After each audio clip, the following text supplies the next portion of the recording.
सुनिए, आपको जो बोलना है बोलिए।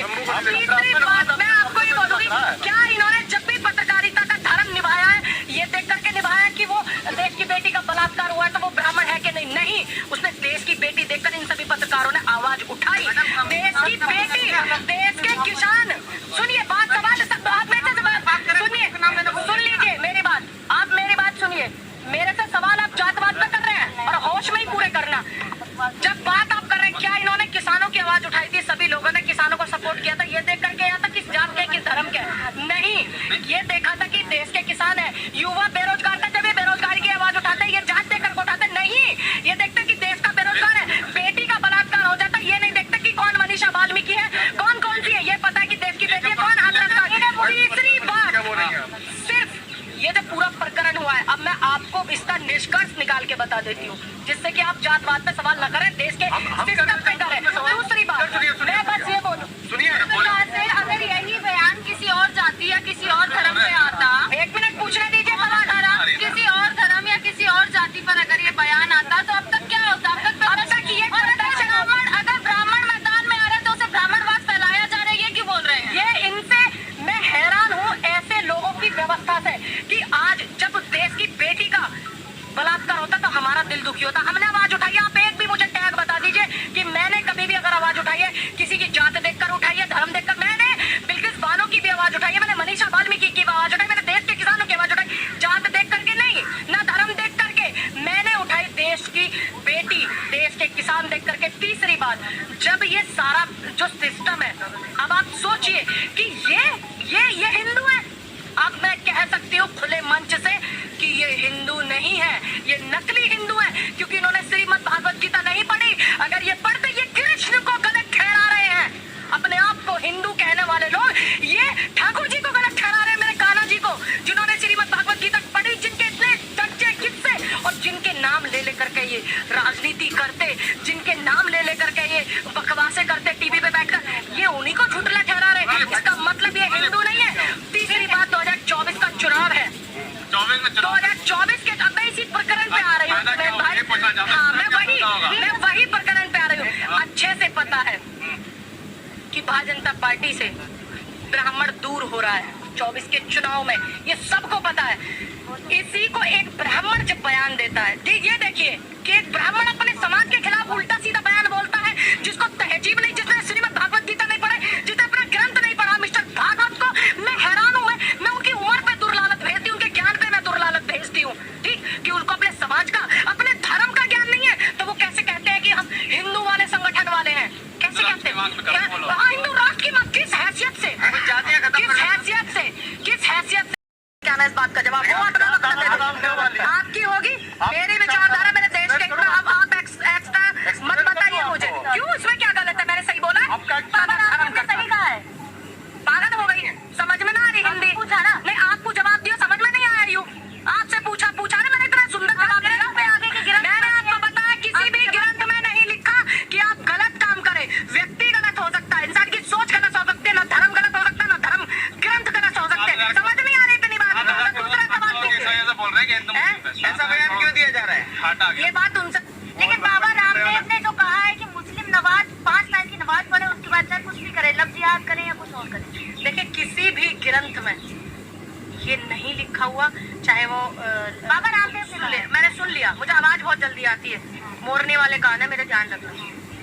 मुझे इतना पता है कि चाहे वो कुरान हो, चाहे वो बाइबल हो, और चाहे वो गुरबानी हो, चाहे वो श्रीमद् भागवत गीता हो, रामचरितमानस हो, किसी भी धर्म ग्रंथ में ये नहीं लिखा। आपने पढ़ी होगी, मेरे धर्म ग्रंथ है, मैं उन्हें पढ़ती हूँ, सम्मान सबका करती हूँ, मैं सम्मान करती हूँ सबका, लेकिन पढ़ती हूँ अपने ग्रंथों को। कहीं ये नहीं लिखा है, मैं दावे के साथ कह सकती हूँ इस बात को। आप अगर किसी भी धर्म ग्रंथ में लिखा है तो आप दिखाइए, सुन लीजिए। नहीं, आप क्यों, अगर किसी का मन है पढ़ने का तो पढ़ेगा। आप पढ़वाओगे क्या जबरदस्ती? आपने पढ़े हैं क्या श्रीमद् भागवत गीता, रामचरितमानस पढ़े हैं आपने? अगर आपने पढ़े हैं तो आप मुझे बताइए, एक भी आप दो बताइए, और मैंने तो ईमानदारी के सच बोला कि मैंने नहीं पढ़ा। दूसरी बात, किसी भी धर्म ग्रंथ में नहीं लिखा कि आप इन्हें पढ़ करके कोई गलत काम कीजिए। एक व्यक्ति गलत काम कर सकता, ग्रंथ नहीं कर सकता।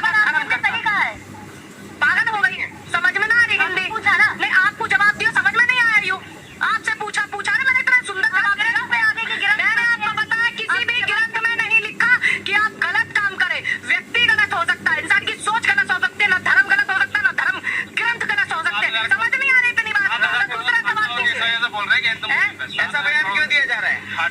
बात उनसे पूछना। मेरी शकल में है क्या रामदेव की? जरा दिखाओ, जरा फोन में देखो, मेरी मिलती है क्या शकल? नहीं मिलती ना, मैं रामदेव नहीं हूँ ना। आप उनसे लेके आना इस बात का जवाब, वो अपना वक्त दे देंगे। आपकी होगी मेरी विचारधारा, मेरे देश के खिलाफ। अब आप एक्स्ट्रा मत बताइए मुझे, क्यों? इसमें क्या गलत है? मैंने सही बोला और है गलत तो है, रहेंगे वो तो लाखों वीडियो मेरे बारे में। दुनिया की देखिए, सुनिए, मैंने उस बात के लिए बोला, मुझे ये नहीं पता था कि जमा करने को क्या कहते हैं। मैं इस बात का बयान अपना दे चुकी हूँ, 4 बार आपको नहीं दूंगी। मुझे लगा कि जमात का मतलब जमा होना, इकट्ठा होना, मुझे पता नहीं था। और मैंने अपनी गलती को गलती माना और माफी मांगी जिसकी भावनाओं को ठेस पहुंची। और आप इसी मुद्दे को अगर भुनाना चाह रहे, मैं भुनाने नहीं दूंगी। 7,000 करोड़ का बाबा रामदेव का भी डाउन हुआ, तो क्या लग रहा है हिंदू मुस्लिम करके शेयर बढ़ाना चाहते हैं? देखिए, मैं बताती हूँ, अब शुरुआत हो गई है, शुरुआत हो गई है। जो गरीब को सताता है, जो इस किसान को सताता है, इसकी फसलों को हड़पने का काम, जमीन को हड़पने का काम यही लोग कर रहे थे ना। लेकिन अब शुरुआत हो गई है। और अभी सिर्फ ये अडानी ही नहीं है, जब देख रहा कितने सारे चेहरे बेनकाब होंगे। अभी शांत रहिए। देखिए, मैंने ये बता दिया, अब वो क्या समर्थन करते हैं। मैं समर्थन इस विषय में, देखिए, धर्म चलता है संतों से, देश चलता है संविधान से। जो संविधान में चीजें हैं मैं उसको मानूंगी देश के लिए। अगर संविधान में लिखा है, संविधान इसकी आज्ञा देता है कि हाँ, हिंदू राष्ट्र देश भारत बनना चाहिए, तो मैं समर्थन करूंगी। अगर संविधान नहीं कहता तो मैं नहीं करूँ, क्योंकि मैं संविधान को मानती हूँ। मैं क्यों? आप नहीं जानते, मुझे पता नहीं है। भारत एक धर्मनिरपेक्ष देश है, सबको पता है। मैंने तो अभी 4 दिन पहले भी जब पीसी करी थी तब भी बोला था। आप सुनते नहीं है, देखते नहीं है आप, या आपको जो लोग जवाब देते हैं, जनता की आवाज उठाते हैं, सिर्फ उनके आपको उल्टा करना आता है, सही करना नहीं आता आपको। सीधा सबको पता है, भारत एक धर्मनिरपेक्ष देश है, संविधान में लिखा है। अगर संविधान में ये लिखा है, आप ये क्यों कहते हैं संविधान इजाजत देगा? तो मैंने तो फिर क्यों नहीं बोलूंगी? अरे मैंने तो बोला, मांग रहे हैं, उस पर क्या कहेंगे? मैंने अभी आपको बताया, जवाब इनका दिया ना। अगर आप 4 लोगों की, 6 लोगों की मुझसे बात करें, गलत कर रहे हैं, क्योंकि सबको पता है संविधान में क्या है। संविधान अगर कहता है हिंदू राष्ट्र बने तो बने, नहीं कहता तो नहीं बने, क्योंकि भारत एक धर्मनिरपेक्ष देश है। संविधान यही कहता है कि भारत एक धर्मनिरपेक्ष देश है, सभी धर्मों को सम्मान दिया गया और बराबर की जो है समानताएं दी गई है, सबको पता है। आपने नहीं पढ़ा? मेरा अलग है क्या? मेरा अलग है क्या? संविधान अलग है क्या? मेरा संविधान मेरा अलग है क्या? अलग है। आप अलग कैसे पूछ रहे थे? मैंने पूरा इतना लंबा चौड़ा आपको जवाब दिया, आप क्यों दिया डायरेक्टली? जितना खुल के मैं बोलती हूँ इसलिए आप यहाँ आए हुए, नहीं तो नहीं आते। मैंने आपको जवाब तो मुझे डाउट है। नहीं, आपको है ना, मैं आपको सर्टिफिकेट नहीं दूंगी। आपको मैं सर्टिफिकेट देने के लिए नहीं बैठी हुई हूँ। मैंने आपको बता दिया संविधान में क्या लिखा हुआ है और मैं संविधान को मानती हूँ। पूनम जी, जाति को लेकर बहुत बड़ी जी बनाई जाती, आप भी पढ़ती हैं। अच्छा, आप मुझे इतने पत्रकार खड़े हैं, क्या आप भी उनके सवाल से इत्तेफाक रखते हैं क्या? सही बताइएगा। मैं जवाब दूंगी और बहुत अच्छे से दूं, मैं अपना जवाब दूंगी। ब्राह्मण समाज से आती हूँ, मेरे दायित्व भी बनती है, मैं देश की बेटी हूँ। आरोप लग गया है। किसका आरोप है ये? क्यों? किसने कहा? ब्राह्मणों के ऊपर। जो देश का नहीं है वो किसी का है। दूसरी बात, क्या मैंने आपसे एक सवाल पूछा, आप सारे पत्रकार जो है, क्या मोहन भागवत जी की बात से इत्तेफाक रखते हैं? ब्राह्मण आपसे मैंने आपके ऊपर भी एक सवाल पूछा है। हमेशा आप पूछते हो सवाल और मैं कभी नहीं पूछती हूँ। ये सिर्फ सिस्टम जो चल रहा है अडानी का पीछा छुड़ाने के लिए, और इससे ज्यादा कुछ नहीं है। क्योंकि इन्होंने कहा है कि जातियां जो है वो ब्राह्मण ने बनाई है, भगवान ने नहीं। और मैं आपको एक बात क्लियर कर देती हूँ कि श्रीमद् भागवत गीता में लिखा है साफ साफ, जो कृष्ण की श्रीमद् भागवत गीता यही कहता ना कि हम हिंदू है, तो इसका मतलब इन्होंने नहीं पढ़ी है, ये हिंदू भी नहीं है। ये भी क्लियर हो गया, क्योंकि ये गीता को गलत ठहरा है। श्रीमद् भागवत गीता में लिखा हुआ है, चातुर्वर्ण्य मया सृष्टम गुण कर्म विभागस्य तस्य कर्तारमपि मा विद्ये कर्तारम वयम्। हे अर्जुन, ब्राह्मण क्षत्रिय वैश्य और शूद्र, इन 4 वर्णों का समूह गुण और कर्मों के विभाग पूर्व मेरे द्वारा रचे गए। इस प्रकार से सृष्टि रचनादि कर्म का कर्ता होने पर पूज्य अविनाशी परमेश्वर को तू वास्तव में एक करता ही जान। ये लिखा हुआ है श्रीमद् भागवत गीता में। और मैं ये क्लियर कर दूं कि श्रीमद् भागवत गीता के जो रचयिता हैं, जिन्होंने वो लिखी है, वो महर्षि वेदव्यास जी हैं। और महर्षि वेदव्यास जी ब्राह्मण नहीं है, ये भी मैं आपको क्लियर कर दूं। दूसरी बात, एक व्यक्ति राजनीति लाभ पहुंचाने के लिए संघ को, भारतीय जनता पार्टी को, सत्ताधारी पार्टी को, ठीक, अगर समाज को बदनाम करता है, वो किस हैसियत से बैठे हुए इस पद पर? मिस्टर भागवत से मैं पूछना चाहती हूँ, आप किस हैसियत से बैठे हुए? आपको तमाम लोगों ने जब सपोर्ट किया, जब आपको खुद के घर ने सपोर्ट किया।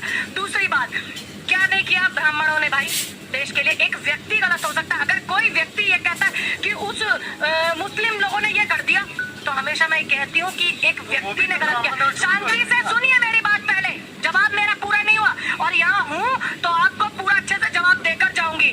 तो उसमें उसका पूरा धर्म गलत नहीं हो सकता। अगर एक व्यक्ति कहता कि दलित ने ये कर दिया, नहीं, एक व्यक्ति ने किया है, पूरा दलित समाज गलत नहीं हो सकता। एक व्यक्ति के कहने से आप किसी के समाज को कैसे गलत कह सकते हो? कैसे आप हिंदू को गलत कह सकते हो? मुस्लिम को, सिख को, ईसाई को, कैसे बौद्ध पारसी को कैसे कर सकते हो? एक व्यक्ति गलत हो सकते हो। दूसरी बात, ब्राह्मणों ने क्या नहीं किया? जो आज की ये राजनीति चल रही है, जिसको ये चाणक्य नीति कहते हैं, चाणक्य कौन थे? ब्राह्मण थे ना? कौन थे? संगीत के इतने बड़े बड़े विद्वान